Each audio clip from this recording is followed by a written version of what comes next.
Durante muchos años vimos un YouTube completamente gratis. ¿Y qué pasó hace 2 o 3 años? Justo cuando queda Trump, ¿qué es lo que ocurre?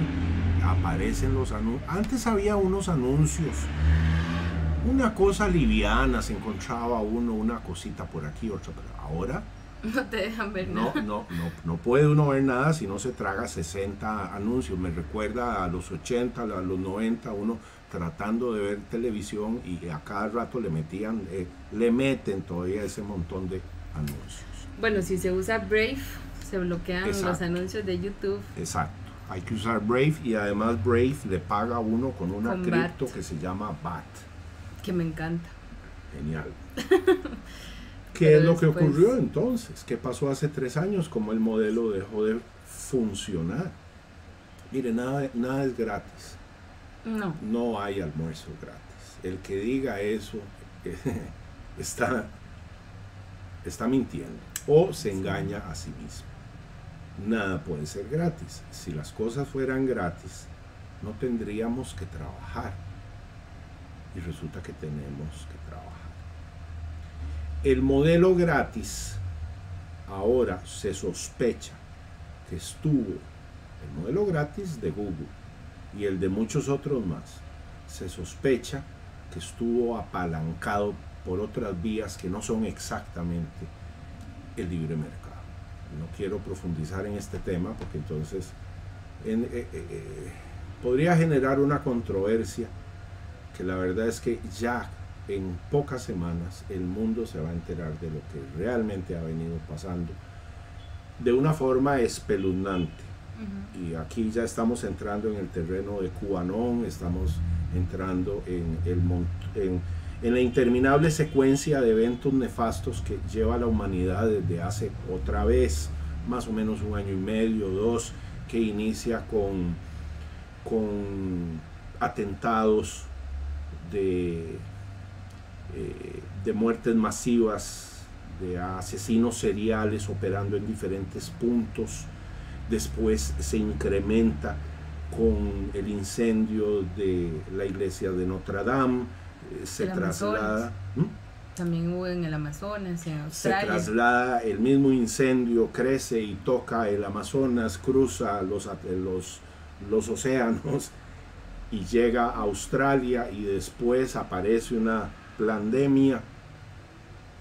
No satisfechos, entonces nos traen los avispones japoneses. Nadie entiende cómo de la noche a la mañana. Y hoy vi otro, era... Ahora hay otro. La Ahora polilla española. Es una polilla, la polilla ni siquiera hace daño. Me encantan los nombres, además, eso. ¿verdad? Una cosa rimbombante. La así. polilla no tiene aguijón, no tiene cómo hacernos daño. pobrecita. Tiene unas antenas que dan susto, que dan miedo. Es que es como de este tamaño. Es muy grandota, pero no hace nada. Incriminadores para un grupo de gente que ha venido haciendo desmadres alrededor del mundo desde hace muchísimo tiempo. Específicamente se le obligó a Adam Schiff del Congreso a que entregara todas las entrevistas, que son más de 50 personas relacionadas con la falsa colusión rusa de Trump. Adam Schiff lleva como 1 año aferrado a que no entrega absolutamente nada. Y bueno, ayer se vio forzado a hacerlo porque creo que si no lo hacían lo metían a la cárcel ahí mismo, porque es que aunque usted sea senador, aunque usted sea congresista, aunque sea el presidente de lo que quiera hacer, estamos sometidos a un régimen jurídico, a una ley específica que dice cómo se hacen las cosas. Y entonces ya no hubo forma y se entregó, y ahora hay miles de personas alrededor del mundo indagando qué fue lo que realmente pasó, porque en ese proceso se gastaron $40 millones, casi 3 años, infinitas cantidades de gestiones basadas en una gran mentira, y ahora se demostró que ellos siempre supieron que todo era mentira. Entonces, estamos en cuanto a la colusión rusa. En cuanto a la colusión rusa, desde un inicio. ¿Cuánto fue que les costó? Fue una millonada, ¿no? Alrededor de $40 millones, y sabían desde un principio que todo era falso. Todo era absolutamente falso, y ahora no hay cómo echarse para atrás, y ahora vienen las responsabilidades. Entonces, ¿Por qué fue que terminamos conversando de esto?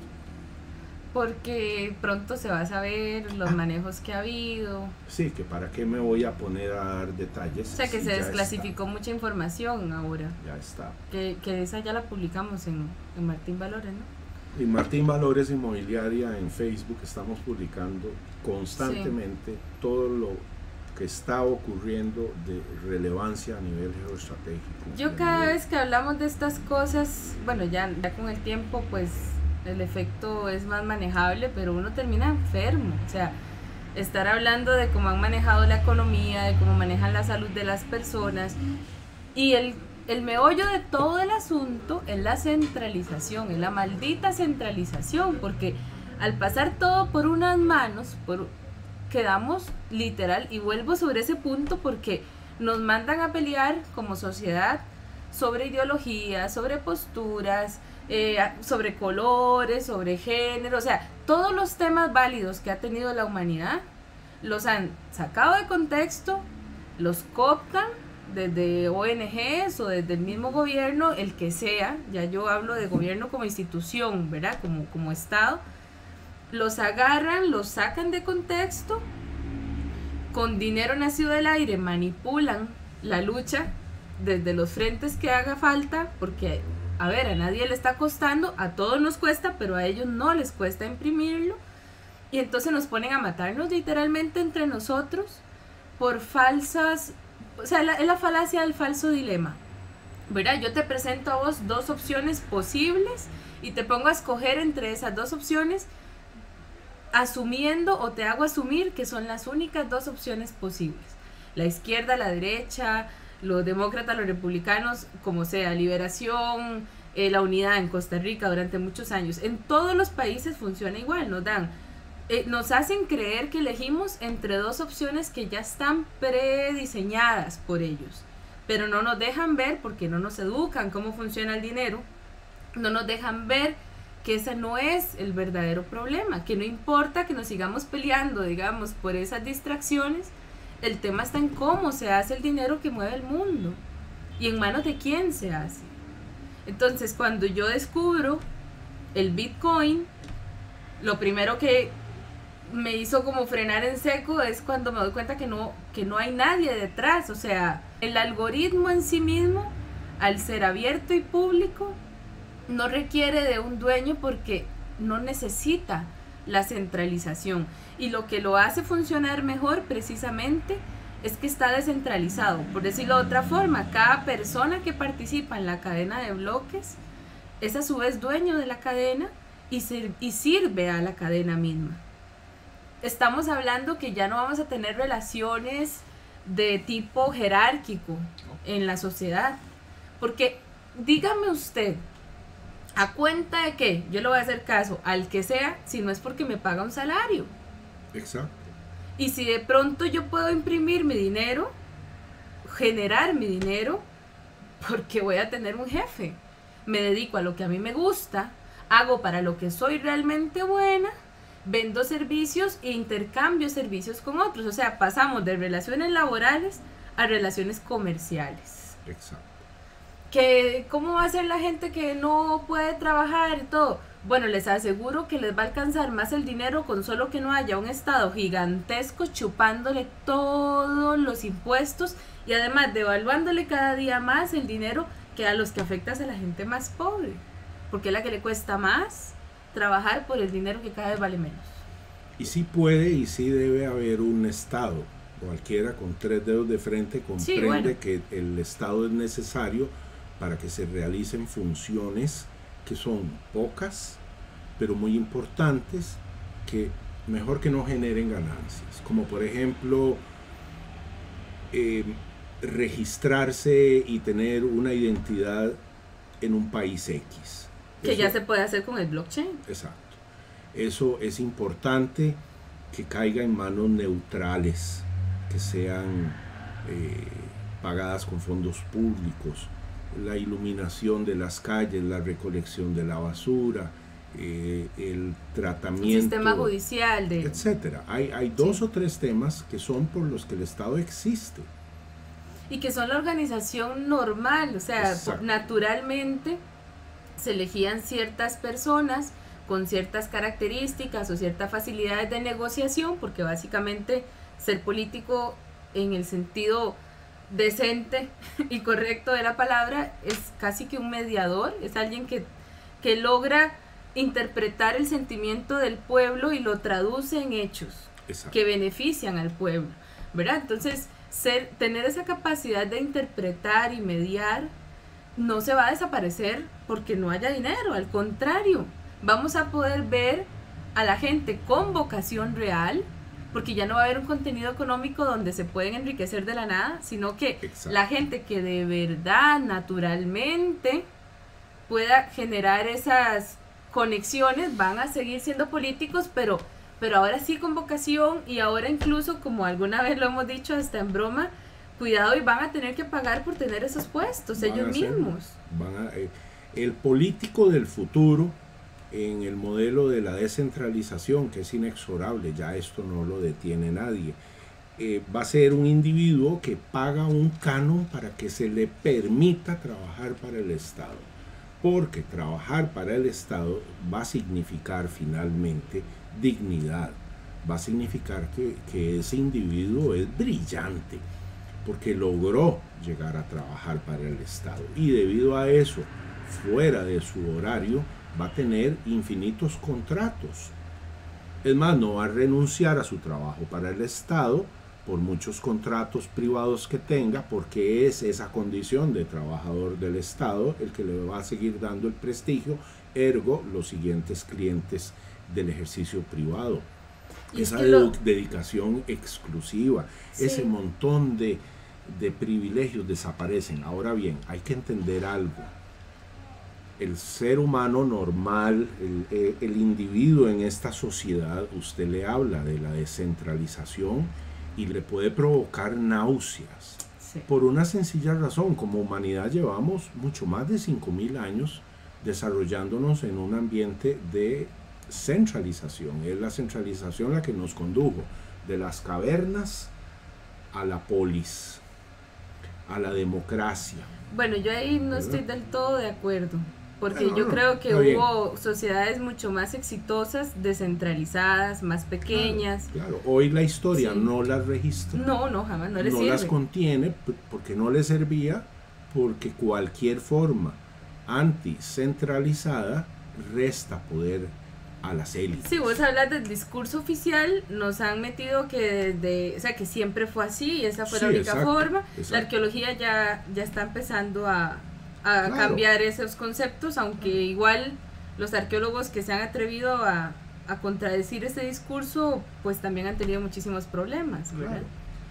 Entonces hay que ser tolerantes, hay que ser pacientes y entender que estas dinámicas actuales de temores que corren de un lado a otro, de incertidumbres que asaltan a poblaciones enteras, es parte de lo mismo. El cabal, la élite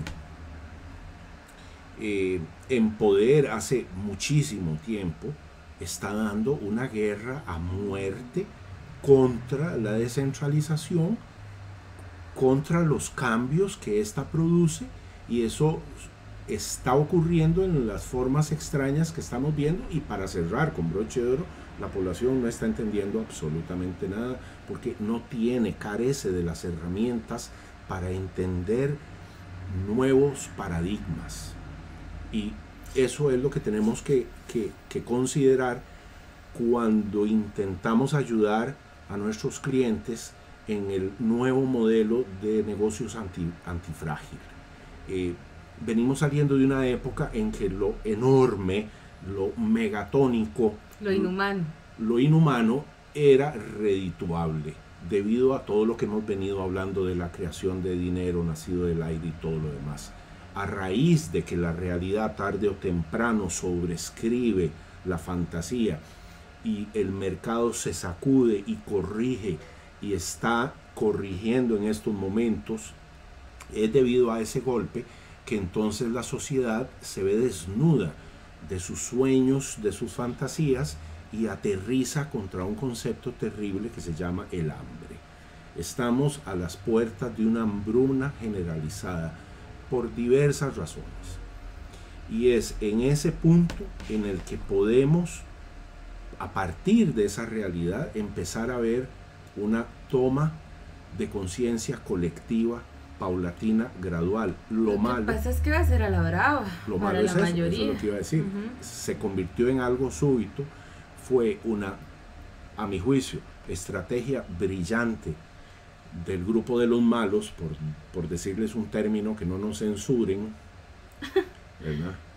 Fue brillante recurrir a este último ataque de falsa bandera, que es tan